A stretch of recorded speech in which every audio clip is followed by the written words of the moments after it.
This is where all hell breaks loose. Yeah, okay, he did. He brought a gun into jail. He just got arrested and has somehow managed to sneak a gun into jail. How?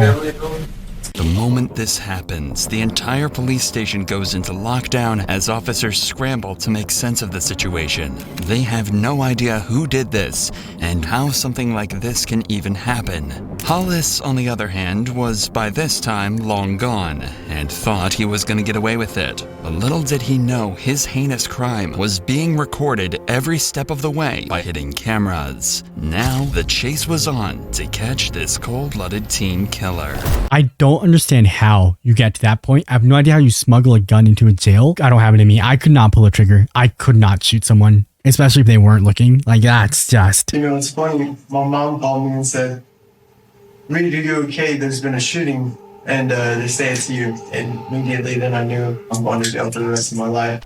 At around 1 a.m. on the 8th of October, Hollis Daniels got into an argument with his friends. Allegedly, Hollis had stolen his friend Leo's gun and at one point even threatened him with it. As Hollis left the house that evening, Leo called the police telling them exactly what happened, and Hollis was pulled over at around 1:30 a.m. Had the traffic stop you're about to see ended even slightly differently, Officer Floyd East Jr. might still be alive to this day.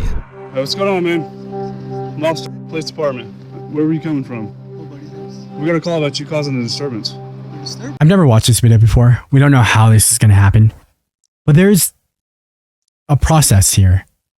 The first cop, this guy, if you're going to take him to jail or anywhere, you should frisk him. Second, assuming he goes to jail, intake should check him. And I don't know how you... he's wearing his regular clothes, right? So I guess maybe not. Maybe they just had him take his hoodie off. But you have the information that he took his friend's gun. You're not going to check for it? I don't know what's happening here. Yeah, over at your friend's house. What's your friend's name? Leo? Leo? Yeah. Okay, why is Leo calling us, telling us you're messing with him? Yes. I have no idea, sir. Because I guess he didn't... I don't know. I'm not sure, sir. Okay. Do you have any guns or any weapons in the vehicle? Any drugs or anything like that? Step out here and talk to me, man, okay? Okay. Is that necessary, sir? Yeah, it is necessary, okay? Just come stand over here for me, okay? After stepping out, Hollis tells the officers that he did get into an argument with his friends, even getting thrown onto the floor at one point. However, he's adamant that he didn't steal anything from them, especially not a gun. The cops, though, aren't so sure, and want to search his vehicle to prove him wrong. You don't have a gun inside the vehicle? You have a gun on your person? No, sir. No, I patted him down. Yeah, I patted him down. Okay, he said he patted him down. You don't want to search your vehicle? Yeah, but not because I don't have a gun. I just don't have a gun or something like that. Which, okay, this always looks bad. But you should say no. If you get pulled over and the cops are asking for consent to search your person or your vehicle, you should just say no. Same thing with polygraph tests. You should just say no. Like, there's never a good reason to say yes. And a lot of people are always like, well, if you have nothing to hide, nope. Say no. It's not necessary. I'm on my way home. No, it is necessary because right now you're involved in an investigation. That's why I'm asking if you have a gun in your car. No. I cannot put your vehicle for a gun. Yes, sir. Okay, then hang on to him. I'm going to go there and see what's going on that side, and I'll be back over here. Okay. So, might as well just put him in the back of your vehicle. Okay. All right. Okay. As Hollis didn't give consent to search, the officers never ended up looking inside his vehicle. It could have been argued they had probable cause, but in this situation, the officers must have thought it was a gray area and let it slide. Sources say that it's very likely Hollis did indeed have the gun with him in the car, and that a search would have likely recovered the weapon and saved Officer Floyd's life. But instead, Hollis was given a friendly send-off and allowed to return back home. Damn, you said I tried to kill him? Or you said that I said that? Yeah, that's what he told the other officer. A lot of what I do on here is just say the things that I think. I don't know if the call from the friend saying he stole my gun and tried to kill me is probable cause. I have no idea. You can carry on with your night, man. Get home safe, buddy. Get some new friends. The very next evening, a call came in from a student saying that they'd heard a gunshot and saw another student holding a gun. The cops, of course, took this extremely seriously, as they were worried that he might harm himself or others on the campus. So at 5:59 p.m., Officer Floyd East Jr. conducted a welfare check with his partner.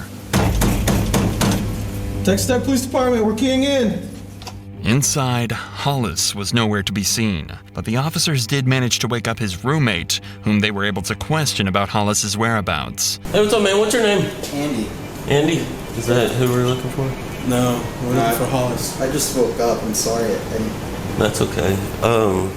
What do you know about your partner that lives in this room down here? Hollis Daniels? Hollis?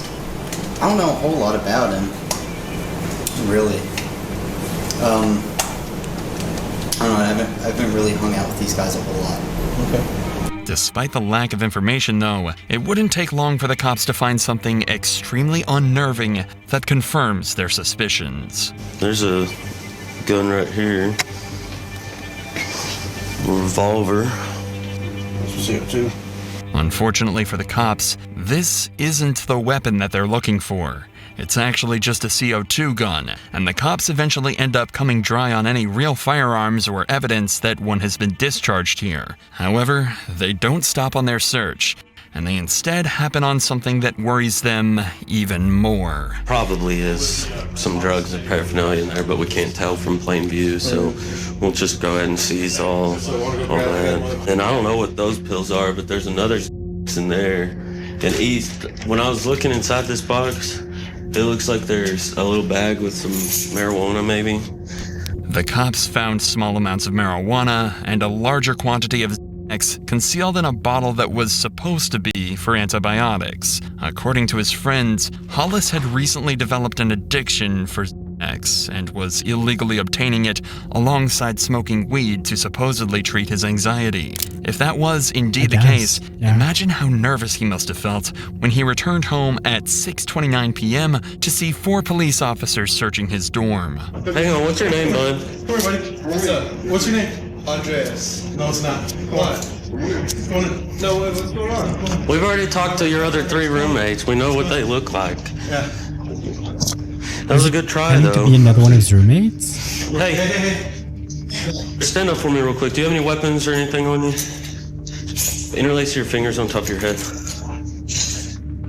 This is the first of 2 searches that will be conducted on Hollis, marking the most pivotal points in this case. From this point onwards, he's never let out of the officer's sight, and He's not let out of the officer's sight. They search him twice.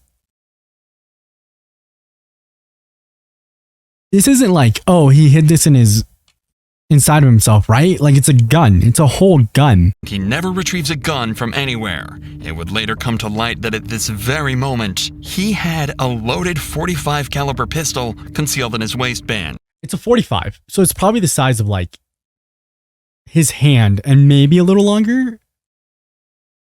Maybe smaller, actually.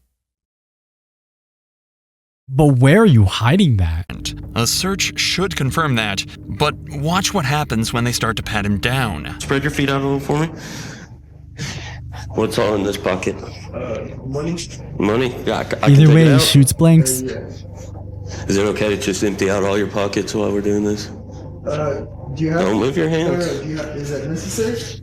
I'm asking you a question. No, I don't consent to it. Okay. Somehow, the officers don't find the gun that'll be used to shoot one of these officers in just 1 Is it in his shoe? Is it in his shoe? hour from now.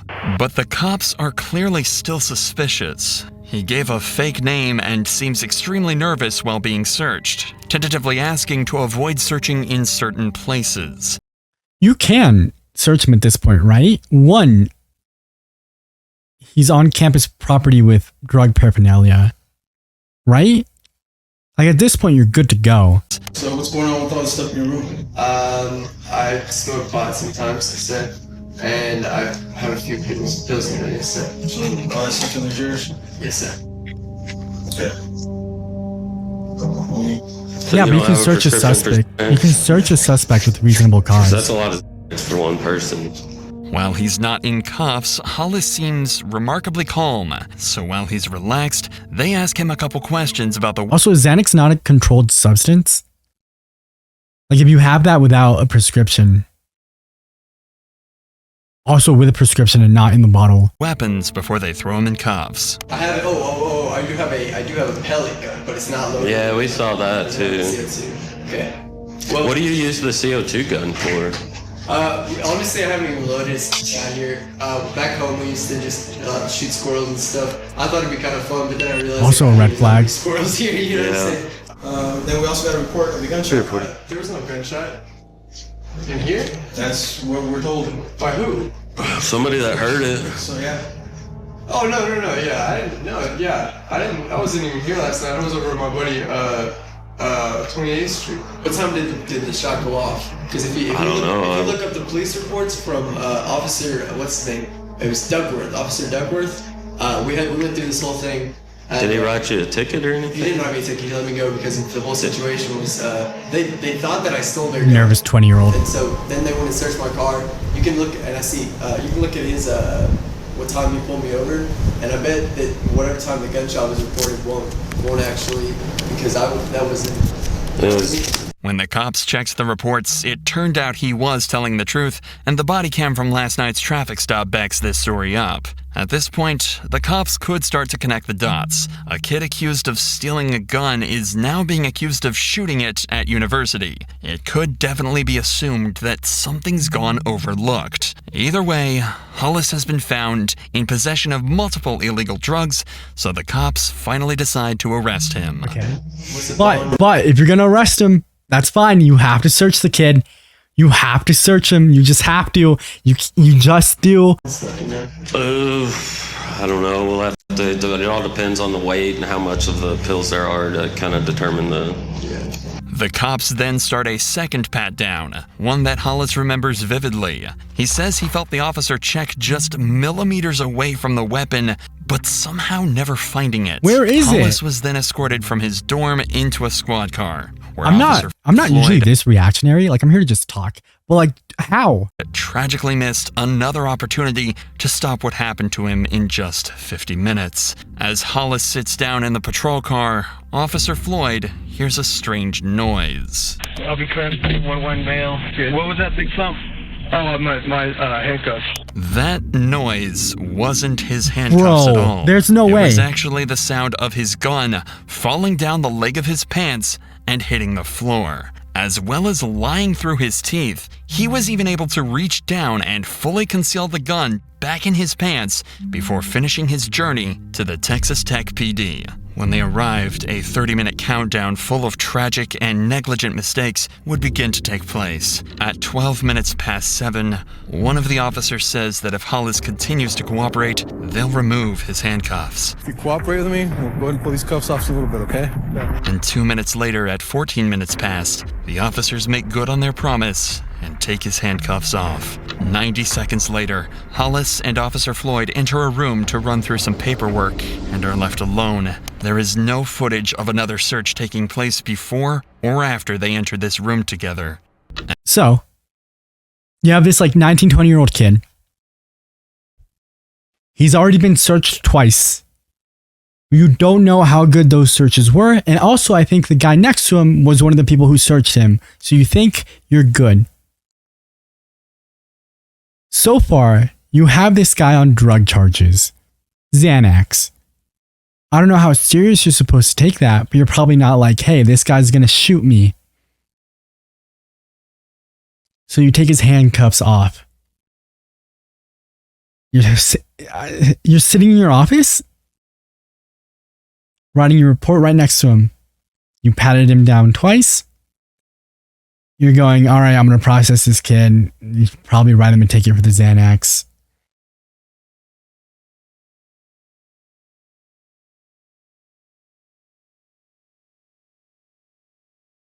You're probably not worried about him having a gun. At 7:44 p.m., Hollis asks Officer Floyd 3 questions. You have a family at home? Yep. How many kids? Pretty old. It's unclear. Every part of this was preventable. And it happened anyway.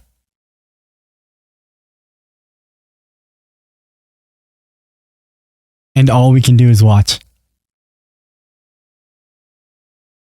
Clear why he chose to ask these questions. There was no incentive, and all it did was make him look like a complete and total psychopath. Like he wanted him to know the damage that he was about to cause and the lives that he was about to ruin. 4 seconds pass before he reaches into his sock and takes a deep breath. The shot echoed through the station, alerting officers nearby. By the time they arrived, Floyd was already dead, and Hollis was nowhere to be seen. Assuming Floyd's body cam to be the only camera in the room, he grabbed it and fled, with no idea that the entire incident had been recorded on this hidden surveillance camera. Despite the suspect being gone, cops knew there could only be one suspect, and they immediately placed the campus on lockdown and began a 2-hour-long manhunt for an armed teen killer. 658, the PD is not secure. Got an officer down, he's shot in our briefing room. We don't know where the suspect went. He's about a 19-year-old white male, skinny. What's he wearing? Blue jeans, believe a light-colored t-shirt. He had muddy... Okay. What was he wearing? Does anyone remember what he was wearing? Describe the shirt to me. I'll tell you right now, no idea. I have no clue. Nope. Collared shirt? Button up collared shirt, like checkered pattern blue, maybe? Okay, so Lee would be very helpful.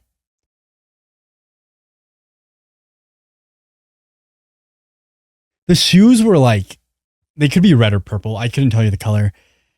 I could pick them out if I saw them in a lineup.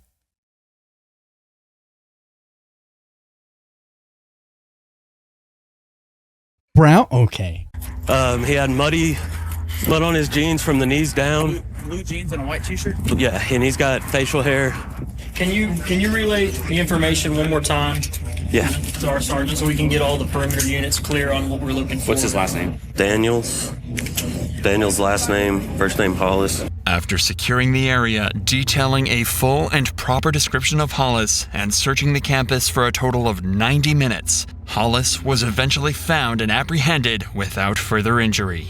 When he was finally caught, he said cold-bloodedly that he was, quote, the one that shot their friend. He was found carrying Floyd's body cam and a loaded .45 caliber pistol. At every turn, Hollis got as lucky as he possibly could have, while Floyd got the opposite. After being caught, Hollis also told the officers that he'd done something f***ed up and illogical, implying that he had some remorse for what happened. However, a phone call to his family recorded at 11:14 that night showed that the only thing he regretted was being caught. I'm getting on the phone with a criminal defense attorney. I would really advise you not to say anything. Yeah, on the cool, I haven't been saying anything.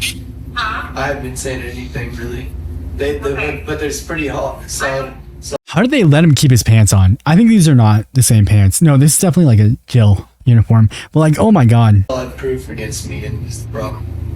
I know that, Reed, and I know that you think that doesn't matter, but I'm telling you, it's just, no. You know me, Carrie, you know me, I'm not gonna say I supported someone who assaulted me yesterday. I said, no, he didn't assault me. You know me, I'm not gonna say anything that would jeopardize that. I'm just saying, it's just, I love you, and you'll get through this. Yeah, it's my dumb fault that I shouldn't have done this anyway. I'm stupid. Hollis's demeanor in this call is frankly terrifying. It's almost as if he's talking to his family about the drug charge and not the first-degree murder charge. And the biggest issue on his mind seems to be being kicked out of school. This may be a little more extreme. You shot a college campus cop on campus. If you get out, you're not going back to that school. That is wild. I think that they're probably going to kick me out of Texas Tech High School. And I think that they're... Huh? I thought it was Texas. Wait, what? He kicked me out of Texas Tech High School. Texas Tech High School. Texas Tech K through 12. Oh, it's for military students and their families. And I think that they're... Huh?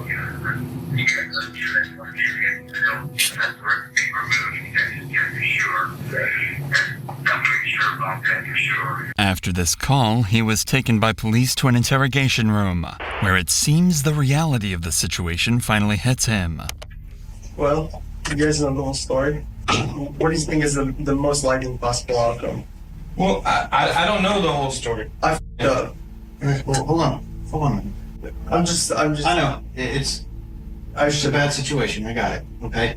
You know, it's funny. My mom called me and said, "Reed, are you okay? There's been a shooting, and they say it's you." And immediately then I knew, you know, I'm going to jail for the rest of my life, dropping out of college. You know what? We got to figure this out. He's in college. Okay? Sure. I don't know where the Texas Tech High School thing came from. Then he maybe just misspoke.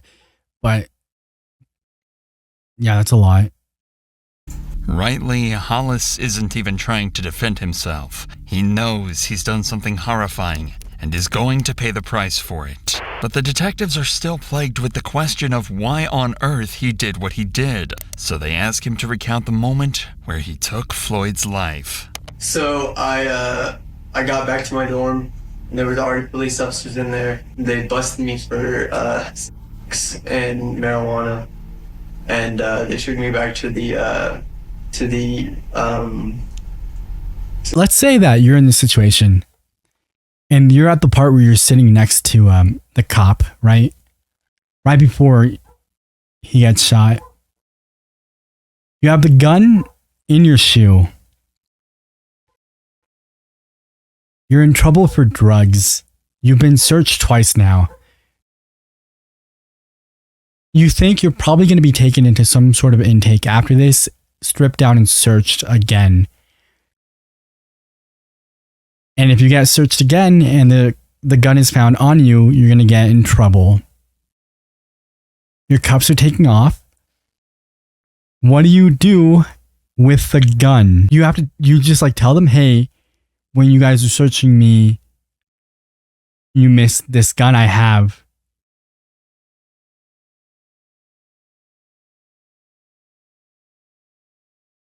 Should have left it in the back seat of the police cruiser? To the station, and I just, in my head, I thought, you know, I can't have this third strike. I'd put it in the trash can and just hope nobody found it, I guess. But like, how do you get access to the trash can there? You're just sitting there. You have to ask for water. There's too much happening. He's also 19. He's stupid. Against me, this is going to be it, you know what I mean? Not thinking logically. And so I did something very illogical and regret it deeply, and I don't know ever how I'll ever make up for it. Okay? You're not going to. Does that kind of cover what you're asking? Hollis seems to be seeking approval from the detectives. It genuinely does seem as though he feels guilty for what he did, as he's putting himself down and asking the detective if what he said is enough. I was taken back to the police station, and something just clicked in my head, and I said, I can't do this. I can't go back like this. But then I made a worse decision to go back and do something that I thought I could. I'm just ready to go to jail, call my parents. I really would like to call my parents because they're worried and sick about me because they saw it on the news. He's stuttering, repeating himself, and all he wants to do is call his parents. Hollis is starting to shut down, overwhelmed with shame, regret, and guilt. The longer this conversation goes on for, the more you have to wonder what compelled him to take that officer's life in the way that he did. And you've got to imagine his parents compelled him to He had to be thinking about it for a while too, because he's just sitting there tying his shoes. Probably don't need to be tied. take that officer's life in the way that he did. And you've got to imagine his parents are thinking the very same thing. Hello, this is Dan. Hey, Dad, it's me, Reed. Reed, honey, are you okay? I'm okay. I'm very safe. I'm with some very nice people right now, and I'm in trouble, and I messed up badly. Oh, Reed, honey. I love you so. I don't even. You will be there tonight around 11. I'm shaking all over. I can't drive right now. I can't drive. What's wild about this is Diane could learn something from these parents. As a parent, I think regardless of what happens, aside from, again, some very, very specific situations, you just have to support your kid. And I would probably do the same thing. If this was my son, I'd be like, this sucks. I'll be there as fast as I can. I want to come see you. I want to come see you. Yeah, that's such a good point. I wouldn't even think to say that. You know, Diane would immediately make it about herself. Hi, if you're here for true crime, sorry, I watch a lot of his strange parent stuff. What happened? I mean, why would you do something like that? You don't know? I do know it, and it doesn't make sense, and I'm sorry I brought this disrespect to my family. I'm sorry I brought this disrespect to my family again. God, I'm so sorry. I don't know what went wrong. Don't be sorry. It's not you. It's my fault. You did nothing wrong. I did. It's me. And I think they're gonna put me away for a little while, and there's nothing I can do about it. I'll talk to you when I get there. I love you. Okay. Yes, sir. I love you, Dad. 25 to life. Plus more because of other stuff. I mean, I look, can't imagine the drugs are going to be brought into the this. responsible thing to do is to give me jail time, and then maybe I can go for parole. But that's just going to change. Not your problem. It's just going to change how I have to go about what I'm going to do. All of that's up to the district attorney's office. Okay. And of course, the district attorney's office is going to give me 25 to life. So yeah. Okay.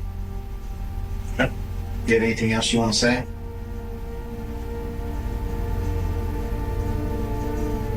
I guess not. But Hollis's motive for all of this, though, would be the biggest mystery of all. Some say it was influenced by his addiction. Some say that he had undiagnosed mental problems, or a combination of the two. At the end of the day, it's all speculation, and we can only turn to what he said in court. It doesn't make sense. I thought I was stuck. I thought it was all over. I thought this was an opportunity to go out, to commit suicide. There was no rational line of thought that I had. He also told the court that he wanted to go out with a bang, and that he asked Floyd about his family because he wanted them to be the last thing that he thought about. It seems as though Hollis panicked. He was scared about the consequences of the drug charges, and was influenced by drugs, mental issues, or something else to take the absolute worst route possible. After dodging 3 separate searches and almost being caught multiple times, he might have even thought that this was meant to be. He turned a simple possession of narcotics charge into a first-degree murder charge, and now he's facing the death sentence. When asked why the jury should spare him, he said, "I think it's totally fair to say life for life, but then on the other hand, I think about my family. And the truth is, I'm biased in my own favor. I don't want to die. Not anymore." After deliberating for 3 days, a jury eventually concluded that Hollis should serve life in prison without the possibility of parole. That was wild. The beginning of that is just...